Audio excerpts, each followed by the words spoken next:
تو اس ویڈیو میں جانیں گے کیونکہ جو ان عاملوں کے پاس چاہے کوئی بھی ہو ایک دفعہ گیا ہے نا, اس کی نسلیں اور اس کے پورا خاندان اس میں ملوث ہوئے. اس ویڈیو میں آخر تک بنے رہیے. ویڈیو اچھی لگے تو سبسکرائب بھی کریں, صدقہ جاریہ سمجھ کے اس کو شیئر بھی کریں. جزاک اللہ. جی محمد عمر صاحب پوچھتے ہیں کراچی سے, جادو کی کیا حقیقت ہے اور کیا اس کا علاج ممکن ہے؟ بسم اللہ الرحمن الرحیم. جادو کا جو دو صورتیں ہوتی ہیں جادو کی, میں دونوں کا ایک تو الگ الگ تعریف اور پھر ان کے احکام بیان کر دیتا ہوں انشاءاللہ. جادو ایک تو ہر اس کام کو جس کے اسباب مخفی ہوں, ہر اس اثر کو جس کے اسباب مخفی ہوں, اس کو بھی جادو کہا جاتا ہے. مثال کے طور پر کوئی بھی ایسا کام ہوا جس کی لاجک آپ کی سمجھ میں نہیں آ رہی, حالانکہ لاجک اس کی ہوتی ہے لیکن لاجک سمجھ میں نہیں آ رہی, وہ بہت باریک لاجک ہوتی ہے اس کی, تو اس کو بھی جادو کہا جاتا ہے, جس کو انگلش میں میجک کہتے ہیں. آپ نے میجک شو آج کل یوٹیوب پہ آ رہے ہیں کہ وہ بندے کے جو ہے نا وہ ٹانگیں کاٹ کے الگ کر دیتے ہیں, وہ اور دھڑ الگ اور ٹانگیں الگ ہو گئیں, لوگ اس کو جادو کہتے ہیں. حالانکہ وہ ہوتا ہی ہے کہ وہ نظر کا دھوکہ ہوتا ہے, کچھ ایسی چیزیں لگائی بھی ہوتی ہیں اور وہ خود بتاتے بھی ہیں کہ یہ حقیقت میں ٹانگیں وانگیں نہیں کٹی ہیں, کچھ بھی نہیں ہوا ہے, اور یہ باقاعدہ سیکھی جاتی ہے یہ چیز. یہ شعبتیں ہیں, نظر کا دھوکہ ہے. آپ یہاں بھی دیکھ رہے ہیں لوگ 20-20 روپے میں شو دکھا رہے ہوتے ہیں, وہ جناب وہ رومال سے کبوتر نکال لیا, تو یہ حقیقت میں رومال میں کوئی کبوتر نہیں ہوتا, یہ سب ٹرک ہوتی ہے. کیسٹی یہ سیکھی جا سکتی ہے بہت آرام سے.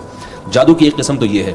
اس قسم کا حکم یہ ہے کہ اس میں اگر دھوکہ نہ ہو تو یہ جائز ہے, ایک انٹرٹینمنٹ کا ایک ذریعہ ہے. دھوکے کا مطلب کیا ہے کہ ہے یہ ایک نظر کا ایک دھوکہ ہے, لیکن اس کو آپ روحانیت کے نام سے تعبیر کر کے لوگوں کو الو بنا رہے ہو کہ میں بہت بڑا بزرگ ہوں, میں دیکھو رومال سے کبوتر نکال کے دکھا دیتا ہوں. اب گورے بھی یہ کام کرتے ہیں لیکن وہ اپنے آپ کو بزرگ نہیں کہتے, یعنی وہ اپنے آپ کو بزرگ نہیں کہتے, وہ کہتے ہیں ٹرک ہے, پیسے دو ہم سے سیکھ لو آ کے. تو ہمارے ہاں جب یہی کام کوئی داڑھی پگڑی والا کرتا ہے تو وہ کیا کرنا ہے, وہ شعبت بازیاں شروع کر دیتا ہے, ایسی ٹرک شروع کر دیتا ہے, اور اس کو یہ شو کرتا ہے کہ میں پہنچا ہوا بزرگ ہوں اور فرشتے نازل ہوتے ہیں اور میں جنات سے یہ کام لے رہا ہوں اور فرشتوں سے یہ کام لے رہا ہوں. تو یہ اگر دھوکہ دے رہا ہے تو یہ بالکل حرام ہے, گناہ کبیرہ ہے. تو یہ تو میں نے جادو کا ایک قسم بیان کی جس کو شعبت بازی ہم کہہ سکتے ہیں. دوسری قسم ہے جس میں جنات سے کام لیا جاتا ہے. جنات کی فطرت میں شر غالب ہے, تو بعض دفعہ جنات کو کوئی میسج دیا جاتا ہے کہ فلاں کو آپ نقصان پہنچا دو, اور وہ میسج دے کے جنات کو خوش کیا جاتا ہے. جنات کی عادت یہ ہے کہ جو کافر جنات ہوتے ہیں یا نافرمان ہوتے ہیں وہ بہت ہی کوئی وحشیانہ قسم کا جب آپ کام کرتے ہیں تو خوش ہو جاتے ہیں. شیطان یعنی شیاطین ہیں جن کو میں جنات کہہ رہا ہوں, جنات اور شیاطین ایک ہی چیز ہے. وہ شرارتی جنات کو شیاطین سے تعبیر کیا جاتا ہے, تو شیاطین اس پہ خوش ہو جاتے ہیں. تو جب آپ کوئی الٹا کام کرتے ہیں, بہت ہی ایک وحشیانہ کام, تو شیاطین خوش ہو جاتے ہیں اور آپ کی حوصلہ افزائی کے لیے پھر ایسا کام کر دیتے ہیں جس سے آپ خوش ہو جاؤ. اس کی میں آپ کو ایک مثال دیتا ہوں کہ میں ایک جگہ گیا, مجھے وہاں بتایا گیا کہ یہاں کوئی بزرگ دفن ہے, اور یہ بزرگ جو ہیں یہ اتنے زبردست پہنچے ہوئے بزرگ ہیں کہ یہ قبر کے اندر سے لات مارتے ہیں بندے کو, اور وہ قبرستان کی دیوار سے جا کے لگتا ہے. قبر کے اندر سے لات مارتے ہیں اور وہ دیوار سے جا کے لگتا ہے بندہ. میں وہاں کھڑا ہو گیا, میں نے کہا مجھے پتا تھا کہ بزرگوں کا یہ کام تو نہیں ہوتا کہ وہ قبر سے لات, وہ تو زندگی میں کسی کو لات نہیں مارتے, وہ قبر کے اندر سے ویسے بھی لات مارنے کی صلاحیت ہی ختم ہو گئی, تو کہاں سے ماریں گے. تو میں نے کہا ذرا دکھاؤ ہمیں. تو 2-3 لوگ بیٹھے, وہ اور یہ ہوا کہ باقی وہ کلابازیاں کھا کے دیوار سے جا کے قبرستان کی دیوار سے جا کے لگے, اور لگ رہا تھا کہ یہ فیک نہیں ہے, حقیقت میں یعنی کوئی ایسی غیبی طاقت ہے جو ان کو دھکا دے رہی ہے. میں سمجھ گیا کہ یہاں قبرستان میں یہاں جنات ہیں, لوگوں کا عقیدہ خراب کرنے کے لیے یہ شیاطین اس بندے کو لڑکا رہے ہیں تاکہ لوگوں کا عقیدہ خراب ہو اور ان کی قبر سے ان کی عقیدت بڑھ جائے اور پھر وہ لوگ منتیں مانیں. تو یہی ہو رہا تھا اس قبر پہ. تو 2-4 لوگ لیٹے میرے سامنے آ کے, تو میں نے کہا کچھ بھی نہیں ہے. میں نے کہا دیکھو میں لیٹتا ہوں, کچھ نہیں ہوگا انشاءاللہ, یہ سب شیاطین ہیں, جنات ہیں. اور جو لوگ شیاطین پر عقیدہ رکھتے ہیں تو شیاطین ان کے ساتھ تصرف کرتے ہیں, اور اگر آپ کا عقیدہ مضبوط ہو, آپ شیاطین کو زیادہ لفٹ نہیں کراؤ, تو وہ پھر آپ کو پریشان بھی نہیں کرتے, جیسے کہ سورہ جن میں ہے. مجھے آپ اجازت دیں میں اس موضوع پر تھوڑا ڈیٹیل میں بات کروں, کیونکہ یہ جادو کا موضوع بہت, اس میں بہت خلط لوگوں نے کیا ہے, اور جعلی عاملین کا, ہاں جعلی عاملین جو ہے نا جادو کے نام پہ بہت الو بناتے ہیں لوگوں کو. تو یہ جو مزاروں پہ بھی یہی ہوتا ہے کہ آپ جا رہے ہیں اور آپ کا جن اتر گیا, حالانکہ جن اترتا نہیں ہے, وہ وقتی طور پر جن اترتا ہے تاکہ جب آپ گھر جائیں تو دوبارہ چڑھ جائے اور پھر آپ مزار پر آئیں تو اتر جائے, تاکہ اس مزار والے بابا سے آپ کا عقیدہ مضبوط ہو. اگر آپ ہمت کر کے جانا ہی چھوڑ دیں تو نہ وہ چڑھے گا نہ اترنے کی نوبت آئے گی. جیسے ہمارے محلے میں ایک صاحب سگریٹ پیا کرتے تھے, ڈاکٹر نے بتایا کہ بھائی تم سگریٹ چھوڑ دو, تمہیں جو کھانسی ہو رہی ہے نا, اتنا بلغم, یہ سب سگریٹ کی وجہ سے. وہ کہتے تھے میں سگریٹ پیتا ہوں تو بلغم نکلتا ہے, میں نہیں پیتا تو وہ اندر ہی رہتا ہے. تو ڈاکٹر نے ان کو ڈانٹا, انہوں نے کہا یہ پیدا اس لیے ہوتا ہے کہ سگریٹ پیتے ہو, جب سگریٹ چھوڑ دو گے تو پیدا ہی نہیں ہوگا, تو نکالنے کی ضرورت ہی نہیں رہے گی. بالکل. تو وہ اس کو تو دیکھ رہے ہیں کہ سگریٹ پی کے بلغم بہت نکل رہا ہے میرا, نہیں پیوں گا تو نہیں نکلے گا. اللہ کے بندو, جب نہیں پیو گے تو پیدا ہی نہیں ہوگا کہ نکالنے کی اس کو ضرورت پڑے. تو آپ ان عاملوں کے پاس جانا چھوڑ دیں, مزاروں پہ جانا چھوڑ دیں, آپ کے جنات آنا ہی بند ہو جائیں گے انشاءاللہ, کہ آپ کو اس کے اتارنے کی ضرورت رہے.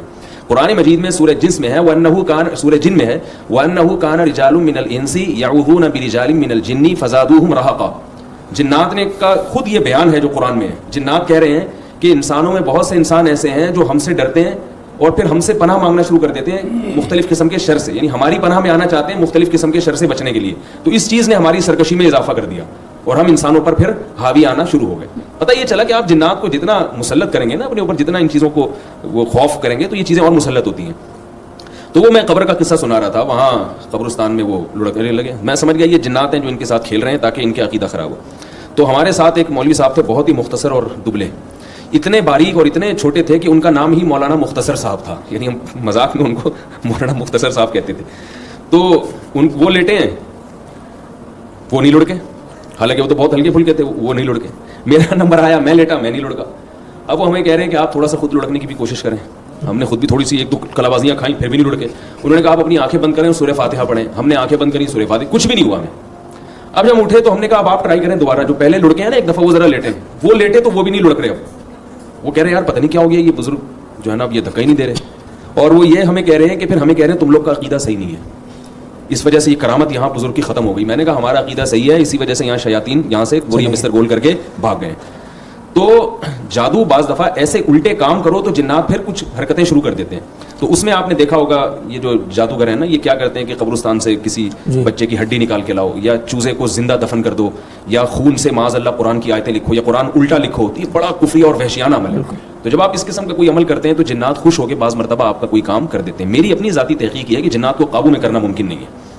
کام لینا اس طور پر کہ کوئی ایسا آپ کچھ کر دیں تو جس میں آپ کو خوش کر کے وہ کچھ کر لیں, خوراک کھلاتے ہیں, ہاں تو وہ آپ وہ کر لیں. لیکن ایسا نہیں ہوتا کہ آپ نے ان کو کیپچر کر لیا اور اب آپ ریموٹ کنٹرول کی طرح ان کو گھماتے رہیں, ایسا نہیں ہوتا. تو ایسا کریں گے تو کوئی بھی نہیں آئے گا, یعنی مطلب ہے کہ آپ کا نظام عالم برباد ہو جائے گا. تو اب یہ ایک طریقہ ہے, یہ بھی جنات کا ہے. نبی صلی اللہ علیہ وسلم پہ جادو ہوا تھا, اس میں بھی یہی طریقہ استعمال کیا گیا تھا کہ وہ ایک میسج دیا جاتا ہے, اس میں پتلوں پہ سوئیاں لگا کے یا کوئی ایسا کر کے میسج دیا جاتا ہے کہ بھئی اس کو نقصان پہنچانا ہے.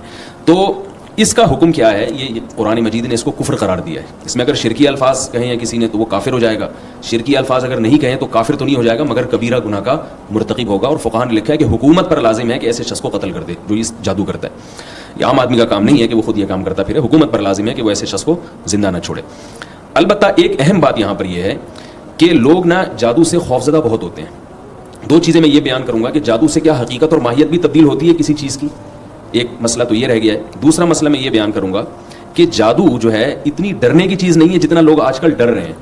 جادو اسباب ضعیفہ میں سے ہے.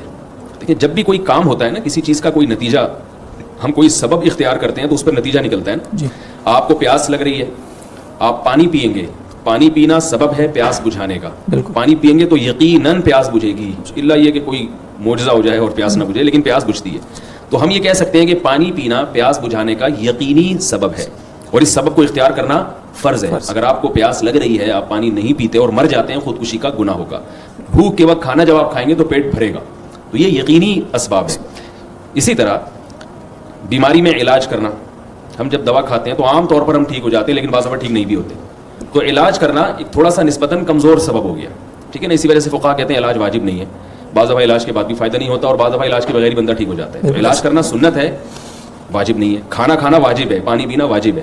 علاج اسباب ضعیفہ میں سے ہے مگر پھر بھی اس کا اثر زیادہ ہوتا ہے. تیسری چیز وہ ہے کہ جب ہم وہ سبب اختیار کرتے ہیں تو اکثر نتیجہ نہیں نکلتا, کبھی کبھار اتفاق سے نکل بھی جاتا ہے. اس کی مثال ایسے جیسے کسی کو بخار ہے, آپ اس کو کوئی بخار کا تعویذ باندھو, بہت کم امکان ہے کہ تعویذ سے بخار اتر جائے.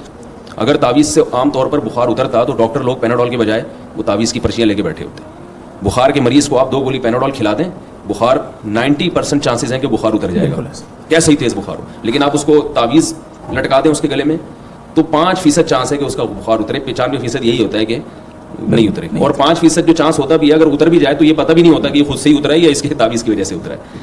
تو اسی طرح جیسے یہ تعویذ ہے اسباب ضعیفہ میں سے, ایسے ہی جادو کے ذریعے جب ہم کسی کو نقصان پہنچاتے ہیں, تو جب ہم کسی کو نقصان پہنچاتے ہیں, نقصان پہنچانے کا ایک طریقہ یہ ہے کہ آپ بندوق سے گولی مار دیں اس کو, یہ بالکل یعنی یقینی اثر, فوراً اثر ہوگا.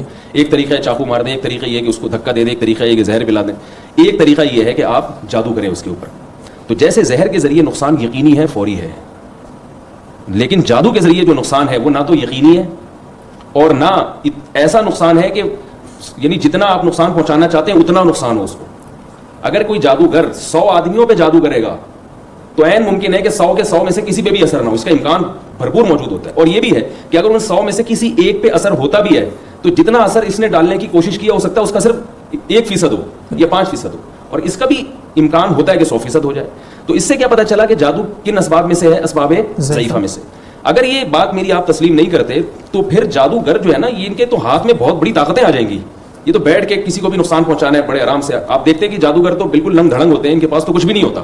کسی کے پاس اتنی بڑی صلاحیت آ جائے کہ وہ جب چاہے جس کو چاہے نقصان پہنچاتے, وہ تو دنیا کا بادشاہ بن جائے. لیکن یہ ان کی حالت دیکھیں, یہ تو اب لوگوں نے ان کو پیسے دینا شروع کیے تو انہوں نے گھر بار بنا لیے, ورنہ ہمارے بچپن میں یہ جتنے جادوگر تھے یہ فٹ پاتھوں پہ بیٹھتے تھے اور رات کو فٹ پاتھ پہ سوتے تھے بیچارے. تو اسباب ضعیفہ میں سے ہے. رسول اللہ صلی اللہ علیہ وسلم پر جو جادو کا اثر ہوا ہے اس کی علماء نے حکمت بیان کی ہے کہ اس لیے اثر ہوا نبی پر جادو کا کہ لوگ آپ کو جادوگر کا تانا دیا کرتے تھے, تو اللہ نے جادو ہونے دیا تاکہ اس تانے سے آپ صلی اللہ علیہ وسلم کی نسبت یعنی بری ہو جائیں آپ کی, جادوگر نہیں. ورنہ میں کہتا ہوں ابو بکر رضی اللہ عنہ پہ جادو نہیں کیا ہوگا یہودیوں نے, کوشش نہیں کی ہوگی, اور اسلام کے اتنے بڑے بڑے لوگ ہیں, ظاہر کچھ بھی نہیں ہوا. تو اتنا آسان نہیں ہے کہ جو چاہے. آج مسئلہ یہ ہے کہ جس عالم پر, جس مفتی پر, جس بزرگ پر, بڑے سے بڑے لوگ ہیں, کوئی بیماری ہوتی ہے فلاں نے کچھ کیا ہوا ہے, وہ بھائی نہیں ہو سکتا اتنے آرام سے, یہ دنیا کا نظام برباد ہو جائے گا. میں نے ایک دفعہ ایک صاحب سے کہا, میں نے کہا چلو یار تبلیغی جماعت میں چلتے ہیں ایک علاقے میں. انہوں نے کہا نہیں, وہ میں نے سنا ہے کہ وہاں جنات ہیں, وہ جن اٹھا کے مجھے پہاڑ پہ نہ رکھ دے کہیں. میں نے کہا یار اب تک تو کوئی ایسی رپورٹ نہیں ہے کہ تبلیغی جماعت گئی اور کسی نے جن کو اٹھا کے. لوگ وہمی بن رہے ہیں عاملوں کی باتیں سن کے, اس لیے جادو سے اتنا پریشان ہونے کی ضرورت نہیں ہے. ابھی ایک طالب علم ہے, اس نے مجھے چیلنج کیا کہ ہمارے ابا یہ کرتے ہیں اور یوں کرتے ہیں, فلانا کرتے ہیں, ڈمکانا کرتے ہیں. میں نے کہا کچھ بھی نہیں کرتے آپ کے ابا, ان سے کہو جو کرنا ہے میرے اوپر کر لیں, انشاءاللہ کچھ بھی نہیں ہوگا. کمال کی بات ہے ان کے ابا درزی بھی ہیں. تو وہ مجھے طالب علم نے کہا اپنے کپڑے دے دیں میں سیوں گا. میں نے کہا یہ کپڑے لے لو اور بہت اچھا موقع مل رہا ہے, اس قمیص پہ جتنے فلیتے پڑھنے ہیں پڑھ کے دینا مجھے, اور میں پہن کے آؤں گا انشاءاللہ. میں یہ میڈیا پہ بات شو مارنے کے لیے نہیں کہہ رہا, لوگوں کا خوف نکالنے کے لیے کہہ رہا ہوں. میں نے ان کو قمیض دیا, بھی جا کے آپ پوچھ لیں. میں نے کہا یہ کرتا ہے سی کے دو, اور اس پہ جتنے فلیتے آپ نے پڑھنے ہیں نا, جادو ٹونے کے بھوت جن چڑیل سارے اس پہ پڑھ لو, انشاءاللہ کچھ بھی نہیں ہوگا. اور میں نے کہا یہ شلوار بھی ہے, اس کا نیفا بھی ہے, اس میں تعویذ رکھ کے لے آؤ. تو اللہ کے بندو اتنا ان چیزوں کو مسلط اپنے, میں مانتا ہوں جادو کا اثر ہوتا ہے مگر اتنا نہیں جتنا آپ لوگوں نے بنا لیا, اور اتنا آسان بھی نہیں. اور ایک اہم بات یہ بھی, آخری بات, کہ مشہور شخصیتوں پہ بھی جادو کا اثر نہیں ہوتا, کیونکہ مشہور شخصیتوں میں عام طور پہ کانفیڈنس ہوتا ہے. اب دیکھو حضرت موسیٰ علیہ السلام کے خلاف ہزاروں جادوگر تھے, لاٹھیاں پھینکی وہ سانپ نظر آئیں. فرعون نے جادوگروں کو دھمکی دی کہ میں تمہارے ہاتھ پاؤں کاٹ کے لٹکا دوں گا, تو وہ ہزاروں جادوگر مل کے ایک رسی پھینکتے وہ فرعون کو کھا جاتی. فرعون پہ کوئی دھمکی نہیں دے رہے وہ. اس کا مطلب یہ کہ ان کی صلاحیتیں بہت محدود ہوتی ہیں اور بہت ان کو گراؤنڈ بنانا پڑتا ہے اس کے لیے. اس لیے اللہ پہ توکل کرنا چاہیے, اللہ پہ اعتماد کرنا چاہیے. باقی مسئلہ کہ جادو سے حقیقت تبدیل ہوتی ہے پھر کسی اور وقت انشاءاللہ, ورنہ سارا وقت جو ہے میں ہی کھا جاؤں گا. ایسا نہ ہو آپ ہی مجھ پہ کوئی عملیات وغیرہ کروانا شروع کر دیں گے. بھائی جی بہت شکریہ صاحب, اور یہ بہت ہی اہم بات آپ نے بیان فرمائی ہے کہ جس طرح سے یہ جو آپ نے بات فرمائی تھی درمیان میں کہ یہ پھر رکتا نہیں ہے سلسلہ. آپ ایک عامل کے پاس گئے ہیں تو اس سے پھر سلسلہ بڑھتا چلا جاتا ہے. ایک چھوٹی سی بات آپ کو بتاؤں, میں نے کئی لوگوں کے جادو کا علاج کیا الحمدللہ. کئی لوگوں پہ جنات آتے تھے, میں نے علاج کیا. اب آپ پوچھیں کیسے علاج کیا, کیسے علاج, ان کا علاج چھڑوا دیا میں نے. جہاں علاج کر رہے تھے میں نے کہا یہاں جانا چھوڑ دو آپ, اور جو ہو رہا ہے ہونے دو, صرف سورہ فلق سورہ ناس پڑھو. کئی کیسز ہیں میرے پاس کہ وہ ٹھیک ہو گئے. اور جنہوں نے نہیں چھوڑا, اور میں نے ان کو پیشگوئی کی کہ ابھی آپ کے ایک خاتون کا فون آیا کہ میرے جو ہے نا وہ شوہر پہ پتہ نہیں کیا ہو رہا تھا, وہ رات کو یوں ہو رہا تھا, وہ ہو رہا تھا, وہ کہیں اورنگی ٹاؤن میں چلے گئے کسی بزرگ کے پاس علاج کروانے, تو وہ تو ٹھیک ہو گئے. میری ساس اب رات کو پتہ نہیں ایسے ان کو اچھلتی ہیں تھوڑا, ایک بالش کچھ ہو رہا ہے ان کو. میں نے کہا آپ ان سے تعلق ختم کر دیں, ورنہ تھوڑے دنوں میں ساس ٹھیک ہوں گی. آپ ابھی وہ ساس 1 فٹ اچھل رہی ہیں, آپ 2 فٹ اچھلیں گی. ٹھیک ہوتا ہے. میں نے کہا پھر اس کے بعد آپ کی بہنوئی اچھلیں گے, پھر دیور اچھلیں گے, کیونکہ جو ان عاملوں کے پاس چاہے کوئی بھی ہو ایک دفعہ گیا ہے نا, اس کی نسلیں اور اس کے پورا خاندان اس میں ملوث ہوا ہے. ایک بندہ ٹھیک ہوتا ہے دوسرا خراب ہو جاتا ہے. کاروبار ہے, چھوڑ دو اس کو. جی بالکل, یہ ان کا لوگ کاروبار کہتے ہیں وہ فلاں پیسے نہیں لیتے, کوئی بات نہیں, پیسے نہیں لیتا, چھوڑ دو آپ اس. اللہ پہ توکل کرو, آیت الکرسی پڑھو, سورہ فلق سورہ ناس پڑھ کے رات کو دم کرو, ٹھیک ہو جاؤ, ٹھیک صحیح ہے, نہیں ٹھیک ہوتے صبر کرو اس پہ. صبر, بالکل. اللہ تعالیٰ عمل کی توفیق. آمین. جزاک اللہ.